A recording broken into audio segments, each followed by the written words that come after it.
ዛሬ ማለት ነው ዛሬ ኤፋ የሰራው ቪዲዮ ቤተሰቦች የእውነት በጣም ነበር ያሳቀኝ። ተዘጋጅቶበት ከቤት እንደወጣ ራሱ በደንብ ያስታውቃል።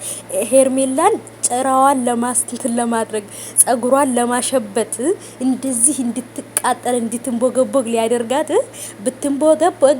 ብትንቦገቦግ ያለችውን ዘፈን ነው ያስታወሰኝ ማለት ነው ዛሬ ኤፍሬም እንደዚህ ጨጓራዋ አልጦ ጸጉሯ ራሱ ነጭ በነጭ እንዲሆን ያደረጋት ማለት ነው። እውነት ኤፋዬ ይመችህ ማለት ነው። እንዴ ጨጓራህን እንደላጠችማ ጨጓራን መላጥ አለብህ ማለት ነው። እና በጣም የምታወራው ሁሉ ነበር የጠፋባት። ምክንያቱም ኤፍሬም እንደዛ አይነት ልጅ እንዳልሆነ ታውቃለች። እንደዚህ ባለየ ልጅ እንዳልሆነ ታውቃለች። ግን እንዴት ከመሬት ተነስቶ እንደዚህ ያደርጋል ብላ በጣም የተናደደች።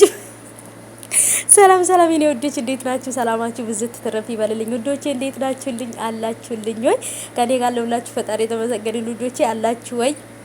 እንግዲህ ሄርሜላ ቪዲዮ ለቃልናለች። ኦ ማይ ጋድ ኦኤምጂ እያልኩ ልምጣላችሁ። እንግዲህ የዛሬው ግን እውነት ለመናገር ትንሽ ለየት ብሎብኛል ማለት ነው። ሄርሜላዬን እንደዚህ አድርጎ ወይኔ ኤፋ የእውነት ግን እኔ እንጃ ግፈኛ ነው የእውነት። ትናንትና ነው ከትናንት ወዲያ በገዛ ቤቷ ውስጥ ሂዶ ነበር እንግዲህ በጎረምሶች ልታስደበድበኝ ነበር ለምን እንደዚህ አደረገች ብሎ እንግዲህ የገዛ እህቱ ቡዜ ራሱ እንዴት የሴት ልጅ ውስጥ በር ገንጥላ ትገባለህ ምናምን ያደረገችውን ነገር ለኔ ብትነግረኝ እኔ እሷን እናገራታለሁኝ እንጂ እንዴት አደርጋለሁ ብለው ነበር። እሱ ግን በቃ ማድረግ ያለበት ነገር አደረገ። ዛሬም ደግሞ ስለ አብርሃም ማወራሽ ነገር አለኝ ብሎ ጠርቶ ቤት አቅዶበት የወጣው ነገር ነው ያደረጋት ዛሬ። በነገራችን ላይ ኤፍሬም እንደዛ አይነት ልጅ አይደለም።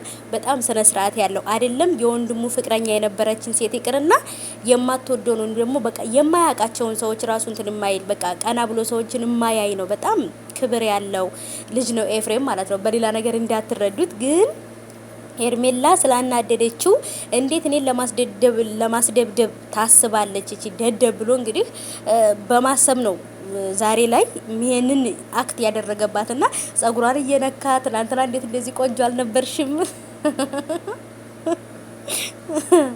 አይፋ የሆነ ትንሽ ፈታ አድርጎኛል። ዛሬ አሞኛል ድምጼ ምናምን ይሄን 2 ቀን 3 ቀን ድምጼ ምናምን ያው ተቀይሯል ታውቃላችሁና ዛሬ ግን አልሐምዱሊላህ ትንሽ ደህና ነኝ እና ትንሽ በቃ ሳኩኝ ነው የምላችሁ በጣም በኤፍሬም ቪዲዮና ከመጀመሪያ እስከ መጨረሻው ነበር ተሰቀ የነበረውና የሆነ ነገር አቅዶ እንደመጣ እርግጠኛ ነበርኩኝና እንዳሰብኩትም ደግሞ የሆነ ነገር አስቦ ነው የመጣው።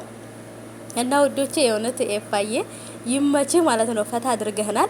አቅጀበት የመጣሁትን ነገር ነውና በቃ ጀግና ነኝ ምናምን ብሎ በቃ እዚህ ጡንቻው ምናምን እያሳየን ነበር። ከዚህ በኋላ ግን ሄርሜላ ኤፍሬም ምንም ነገር ሊያወራ ቢጠራት እምትመጣ አይመስለኝም። በቃ አስበርግጎ ነው የለቀቃት ማለት ነው።